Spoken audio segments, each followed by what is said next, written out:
Good morning, and welcome to episode 145 of Getting Rich. I'm your host, Rich Checkan, president of Asset Strategies International, and today is Wednesday, October 25th, 2023. Well, the conflict between Israel and Hamas continues with no major escalations this past week other than posturing over the possibility of Iranian militias entering into the conflict. Here at home in the U.S., the Republicans continue to struggle to find a leader in Congress, and as a result, a lot of major issues are sitting on the table, not being dealt with, while the Republicans try to find a new speaker. As a result, the markets were kind of left to themselves over this past week, and we saw a bit of a pullback as we would expect. We saw oil pull back a little bit. We did see Treasury yields surge a bit, still hovering right around that 5% yield range.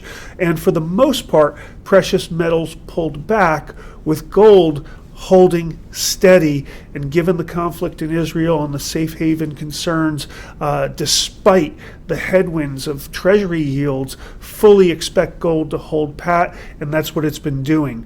Let's take a look at the numbers over the past week. Gold is up 1.4% to 1973.60 an ounce. That's from 1945.90 last week. Silver down 1.8% on the week to $22.89 from $23.30 last week. Platinum's down 2% to $8.96 from $914 an ounce last week.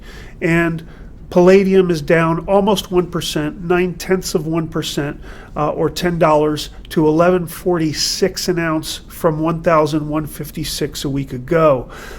With gold outpacing, holding steady as silver pulls back.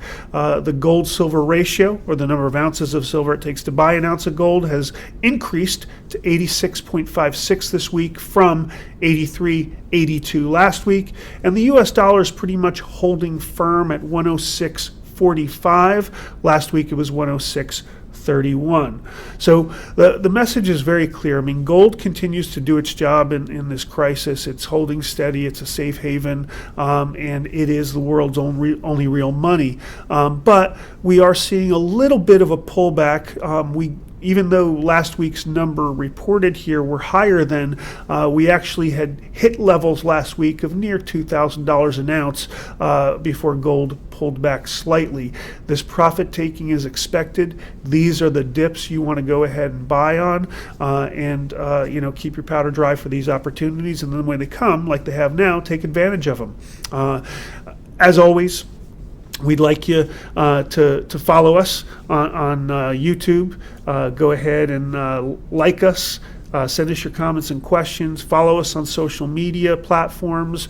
Sign up for our once monthly newsletter information line, our twice weekly Always Something Interesting alerts. And as you probably know, you've got an opportunity to see us in the flesh here the next couple weeks from November 1st to the 5th. Brian Zweig and I will both be down at the New Orleans Investment Conference, and then I will be down at South Beach for Joel Nagel's 27th President's Week annual conference, South Beach, Miami, from the 11th through the 15th. The last two opportunities to see us in person this year, and I hope you take advantage of them. And in the meantime, until we meet again, don't ever forget that getting rich starts with keeping what's yours.